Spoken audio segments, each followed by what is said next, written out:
35व्या महाराष्ट्र राज्य पोलीस क्रीडा स्पर्धेच्या उद्घाटन प्रसंगी उपस्थित माझे सहकारी मंत्री प्रताप सरनाईकजी, परिवहन मंत्री, दुसरे गृह राज्यमंत्री योगेशजी कदम, पोलीस महासंचालक रश्मी शुक्ला मॅडम, आमदार पण आलेत काय, आमदार संजय केकरजी, पोलीस आयुक्त आशुतोष डुमरेजी, त्याचबरोबर मुंबईहून आलेले विशेष पोलीस आयुक्त देवेंद्र भारती, आपले ठाणे महापालिकेचे महापालिका आयुक्त सौरभराव, जिल्हाधिकारी शिंगारेजी, डॉक्टर निखिल गुप्ता, अपर पोलीस महासंचालक, इतर सर्व वरिष्ठ पोलीस अधिकारी आणि पोलीस कुटुंबीय, पोलीस कर्मचारी आणि या भव्य दिव्य क्रीडा स्पर्धेमध्ये सहभागी झालेल्या सगळे स्पर्धक आणि पोलीस दलातील माझ्या लाडक्या पोलीस बहिणींनो आणि लाडक्या पोलीस भावांनो, आपल्याला मनापासून मी या ठिकाणी शुभेच्छा देतो, मनापासून आपलं स्वागत करतो। खरं म्हणजे तब्बल 12 वर्षांनी महाराष्ट्र पोलीस क्रीडा स्पर्धेचं आयोजन या ठाण्यामध्ये होतंय, याचाही विशेष आनंद आहे। या निमित्ताने राज्यभरातले हजारो पोलीस बांधव भगिनी या ठाण्यात आले, त्यांचं मी पुन्हा एकदा स्वागत करतो आणि या क्रीडा सोहळ्याला मनापासून पुन्हा एकदा शुभेच्छा देतो। खरं म्हणजे एरवी गुन्ह्यांच्या तपासासाठी, कोर्टातल्या कामकाजासाठी तुम्ही अनेक वेळा ठाण्यात आला असाल, पण आता खेळासाठी राज्यभरातले पोलीस खेळाडू या ठाण्यात आले, ही अतिशय आनंदाची बाब आहे। आणि आपण म्हणतो पुन्हा तिथं काय होणं, आता त्याच्याबरोबर आपल्याला म्हणावं लागेल आता ठाणे तिथं काय होणं, अतिशय जोरदार तयारी आपल्या खरं म्हणजे ठाणं होस्ट आहे, आयोजक आहे आणि पोलीस महाराष्ट्राची स्पर्धा या ठिकाणी होती आहे, त्याला साजेस या ठिकाणी नियोजन आणि आयोजन या ठिकाणी झालेलं आहे। आणि म्हणून कुठली कसर पोलीस ठाणे पोलिसांनी ठेवली नाही आणि म्हणून पोलीस आयुक्त आणि त्यांचे सर्व सहकारी यांचेही मनापासून मी अभिनंदन करतो। आणि आपल्या पोलीस महासंचालक अतिशय डॅशिंग आपल्या रश्मीताई शुक्ला, आमची लाडकी बहीणच आहे, यांचेही मनापासून मी अभिनंदन करतो, त्यांनाही शुभेच्छा देतो। खरं म्हणजे ठाणेकरांचा आदरातिथ्य अनुभवताना खेळाचाही आनंद आपण लुटणार आहोत। सुमारे 3000 पोलीस कर्मचारी वेगवेगळ्या स्पर्धांमध्ये उतरले, जलतरण, बॉक्सिंग, शरीर सौष्ठव, ॲथलेटिक्स, हॉकी, फुटबॉल, 18 प्रकारच्या खेळात हे खेळाडू आपलं कसब पणाला लावणार आहे।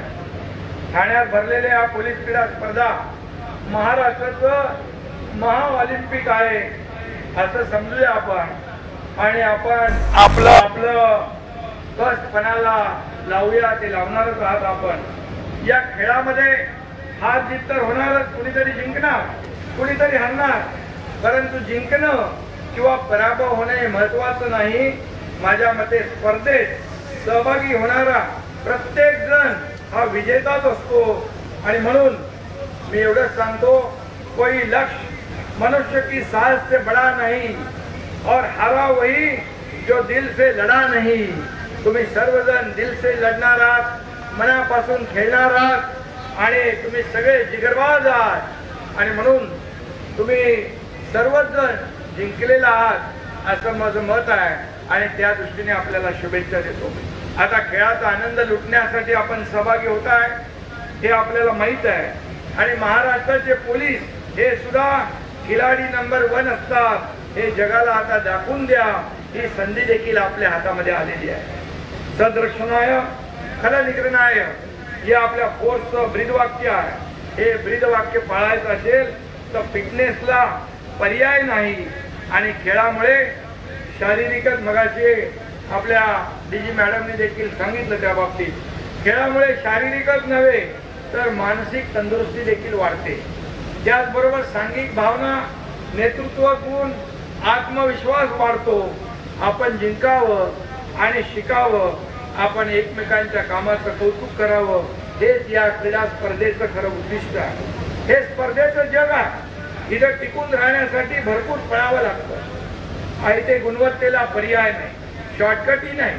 आणि म्हणून 3 दिवसापूर्वी महाराष्ट्राच्या फोर्स 1ने ऑल इंडिया पोलीस स्पर्धेत नेत्रदीपक कामगिरी करून पहिला क्रमांक पटकावलाय. या बाबतीत देखील मी मनापासून अभिनंदन करतो. चक्रव्यूह अर्बन वॉरफेअर ट्रॉफी आणि चक्रव्यूह जंगल वॉरफेअर ट्रॉफी जिंकली आहे.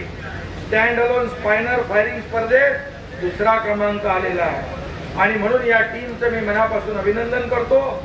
आणि खऱ्या अर्थाने महाराष्ट्र सरकार देखील आपल्या पाठीशी उभं आहे, हे देखील या ठिकाणी सांगू इच्छितो.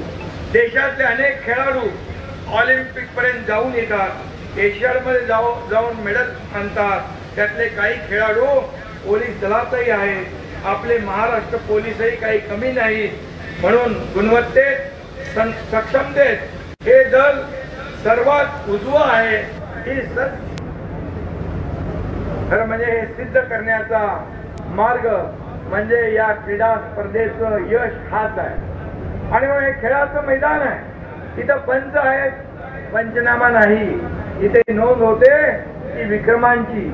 या स्पर्धेत नवनवे विक्रम करण्यासाठी तुम्हाला सगळ्यांना मी पुन्हा एकदा शुभेच्छा देतो.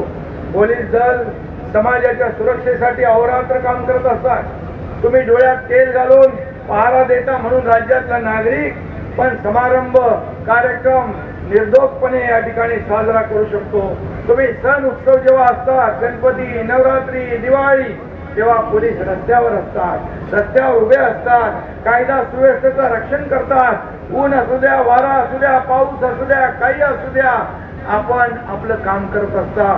कोविड मध्ये देखील आम्ही पाहिलंय, तुम्ही रस्त्यावर उतरून नागरिकांचे जीव वाचवण्याचं काम केलंय. कोणी जेवण बनवण्याचं काम केलंय, जेवण वाढण्याचं काम केलंय. काय काय काम या पोलिसांनी केलंय या महाराष्ट्राने नाही देशाने पाहिलेलं आहे. आणि म्हणून आम्ही देखील पोलीस दलाच्या आधुनिकीकरणासाठी खूप प्रयत्न करत आहोत. शासन म्हणून पोलिसांना मग गाड्या असतील, मोटरसायकली असतील, जीप असतील, अशा वाहनं, अनेक वाहनं आपण देतो. काही ठिकाणी डीपीडीसीच्या माध्यमातून, काही ठिकाणी गृह विभागाच्या माध्यमातून.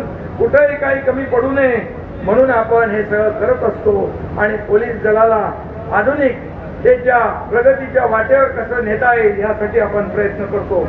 आणि म्हणून गेल्या काही वर्षात आपल्या राज्याचं दोषसिद्धीचं प्रमाण वाढलेलं आहे, कन्व्हिक्शनचं प्रमाण वाढलेलं आहे. आणि म्हणून या ठिकाणी रोज रोज अनेक घटना कानावर येतात. सायबर गुन्ह्यांची संख्या वाढती आहे, याचा ताण देखील आपल्यावर आहे. बदलत्या काळात या आव्हानांचा सामना करण्यासाठी शारीरिक आणि मानसिक तंदुरुस्ती आवश्यक आहे. आणि त्यासाठी अत्याधुनिक तंत्रज्ञानाची कास देखील पोलिसांनी धरली पाहिजे आणि तेही आपण करताय. महाराष्ट्र पोलिसांचा लौकिक देशभरात चांगला आहे. एक चांगलं कॉम्पिटिटिव्ह पोलीस दल म्हणून महाराष्ट्र पोलिसांकडे पाहिलं जातं. हा देखील या महाराष्ट्राचा अभिमान आहे, या महाराष्ट्राचा गौरव आहे. हा लौकिक कायम ठेवण्यासाठी तुमच्याकडे तंदुरुस्ती जपली पाहिजे आणि तेवढी सद्भावनाही आपण जपली पाहिजे. पोलीस दल, पोलीस ठाणं, बदल्या, पोलीस डायऱ्या हे दैनंदिन हे काम आपलं चालूच असतं. पण त्यातही गुणवत्ता जोपासणारे तुमच्यासारखे खेळाडू बघितले की मनाला बरं वाटतं. सामान्य जनतेला देखील आधार वाटतो.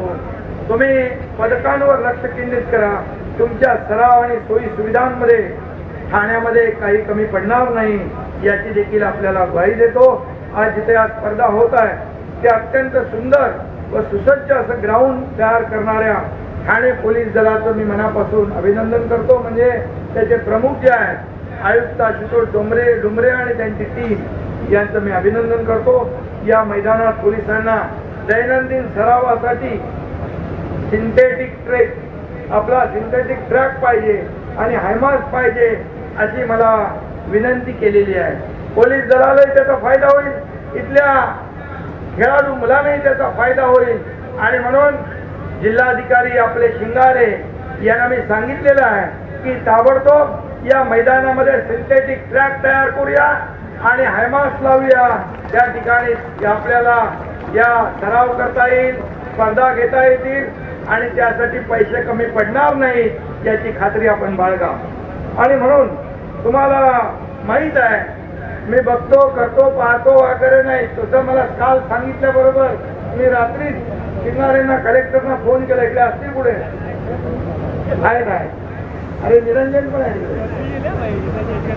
आणि कलेक्टरना मी सांगितलं ते म्हणाले पैशाची काही काळजी करू नका, आता डीपीडीसी पालकमंत्री असल्यामुळे डीपीडीसीतून आपल्याला हे पैसे देता येतील आणि आपण हे पैसे देऊ, सिंथेटिक ट्रॅक करू, मैदानामध्ये आणखी काय करायचं ते करू, लाईट लावू, हायमास लावू आणि एक सुसज्ज असं खेळाचं मैदान या ठिकाणी तयार होईल. आणि म्हणून या ठिकाणी केवळ पोलीसच नाही तर ठाण्यातले गुणवंत खेळाडू जे आहेत त्यांना देखील या मैदानाचा फायदा होईल आणि म्हणून त्यांना देखील आपण याचा लाभ द्या अशा प्रकारची सूचना करतो. पुन्हा एकदा सर्वांना शुभेच्छा. जोशमध्ये खेळा, जोशमध्ये लढा. जाता जाता फक्त 4 ओळी तुम्हाला सांगतो. तूफानों में ताश का घर नहीं बनता, तूफानों में ताश का घर नहीं बनता, रोने से बिगड़ा मुकद्दर नहीं बनता, रोने से बिगड़ा मुकद्दर नहीं बनता, दुनिया को जीतने का हौसला रखो मेरे दोस्त. एक हार से कोई फकीर और एक जीत से कोई सिकंदर नहीं बनता. आणि म्हणून त्यामुळे हे यश जे आहे हे आपलं उज्ज्वल यश, तुमचं यश, हे महाराष्ट्राचं यश हे आहे, लक्षात घ्या. आणि खेळा उत्तम आयोजनाबद्दल मी पुन्हा एकदा ठाणे पोलीस आयुक्त त्यांचे सर्व सहकारी यांचं मनापासून अभिनंदन करतो आणि त्यांच्या नेतृत्वाखाली या महाराष्ट्रातले तमाम खेळाडू या ठिकाणी महाराष्ट्रातली ही स्पर्धा होती आहे या आपल्या पोलीस महासंचालक यांचंही मनापासून मी अभिनंदन करतो. सर्व खेळाडूंना पुन्हा एकदा खूप खूप शुभेच्छा. धन्यवाद. जय हिंद, जय महाराष्ट्र.